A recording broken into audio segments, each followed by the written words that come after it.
You don't need to look for all-in-one solution model that can understand text, images, videos, and enable you to running all different type of use cases with these type of data sets. Instead, you can connect your language model to a variety of different machine learning models available open source, namely on HuggingFace, to use them as a tool to create a sophisticated solution. So let's say you can have a main language model as a planner to call different machine learning models that are available in HuggingFace.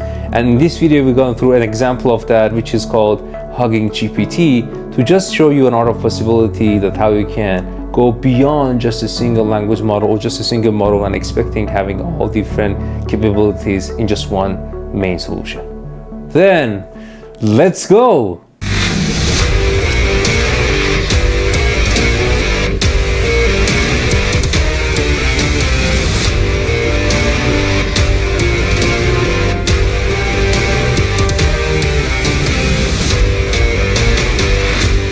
Before we start, make sure you subscribe and hit the bell icon so you will get notified for the next video.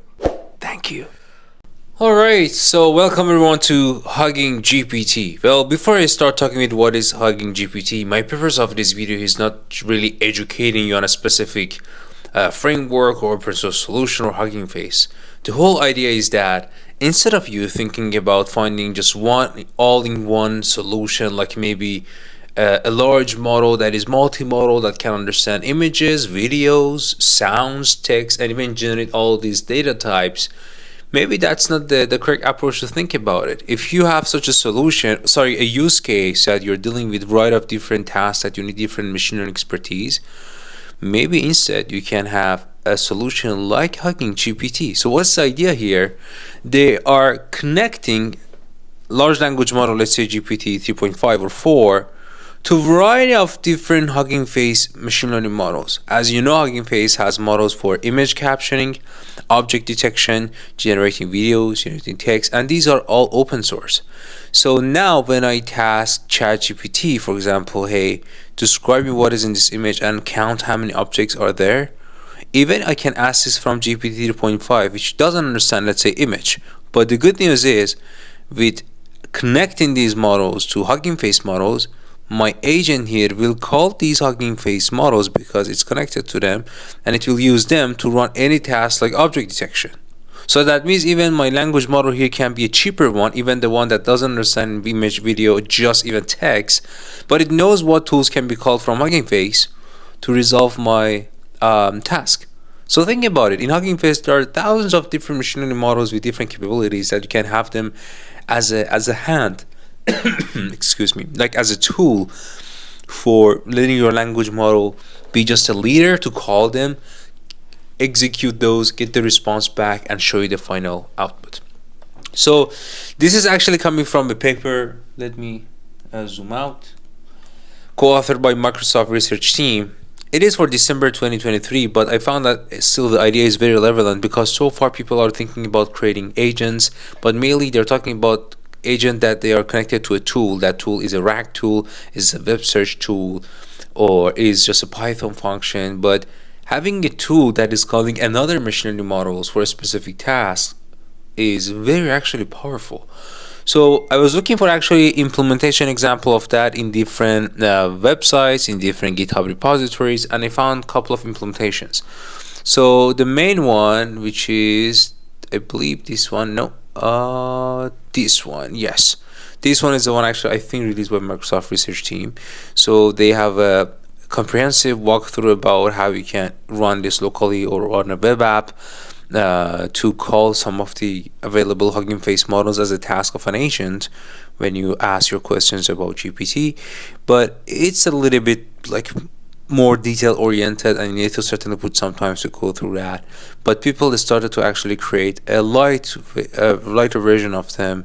Here is another one, LangChain HuggingGPT, that you just need to do some pip install, run the main Python code, or maybe the main.py, which is the run app.py, which is based on, I think, radio, that it will launch a web app for you so you can ask your question, for example, draw me a ship. Of course, you might say that, oh, I can use now some OpenAI models that they can generate image, but this is actually not using OpenAI. It is just using OpenAI as a language model to define what is a task, and then on backend it is using a stable diffusion model from Hugging Face as a tool, like an agentic tool, to draw this. So my LLM can be GPT 3.5, which even doesn't understand or generate images. Not only that, even on LangChain cookbooks, they have a quick version of HuggingGPT. As you can see, these are the tools that they're letting this agent to be aware of. For example, it is connected to models from Hugging Face that they can do image captioning, question answering on image segmentation. This is not something you can have that running even on GPT-4. Or image transformation, you cannot do that right on fly, or generate sounds actually. So with just having that defined in your HuggingGPT agent, then please show me a video and image of a boy is running. This will be generated with maybe text to video, for example, or text to image models here, not using anything from OpenAI. As you can see, my language model is Deep 3.5, and this one by itself cannot do any of this.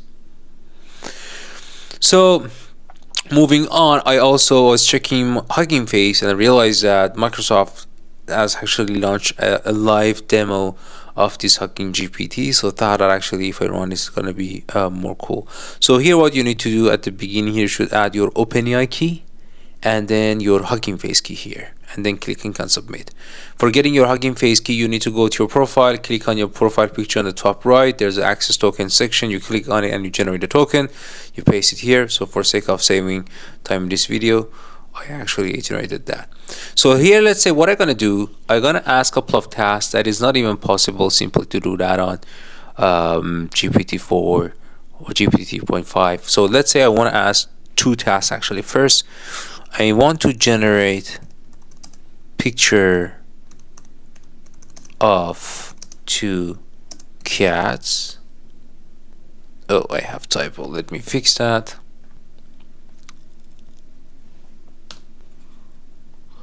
And then run object detection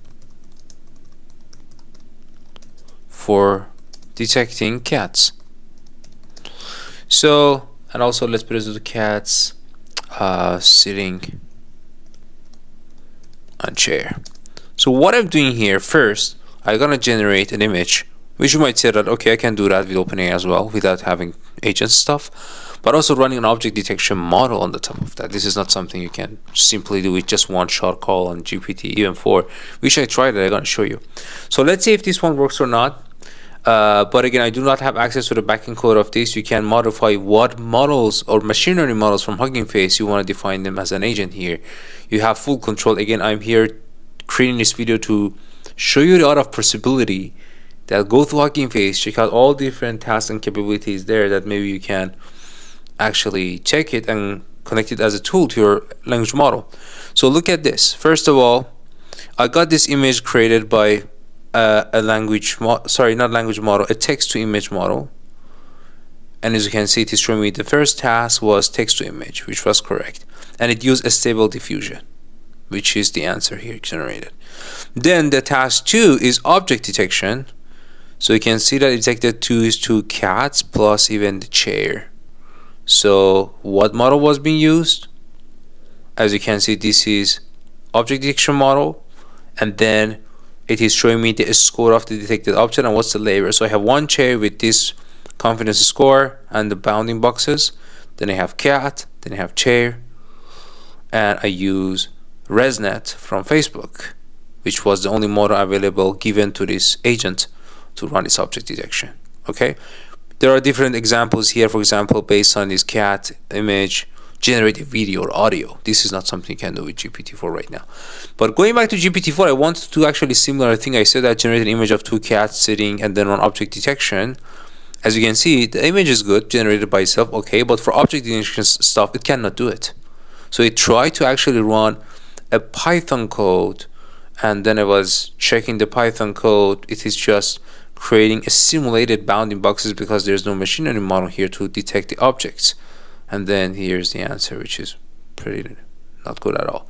Now you might think that if you have a project that you need to potentially have object detection or image generation and then the video generation, all these tasks, you cannot find one-in-shot solution from these language model providers or multi-model model providers. So think about what is the creativity here. There are a ton of different Hugging Face models. We can connect them as an agent to be able to execute even complex tasks. All right, I hope you found this video triggering for enabling more creative workload, and potentially you have projects you're thinking about enabling similar things. So I hope that HuggingGPT was just an excuse or a mean towards thinking about the other possibility here. I hope you enjoyed this video. If yes, I would be very thankful if you like and click on like icon, and make sure you share your thoughts, comments, questions in comment section down the video. Thank you so much.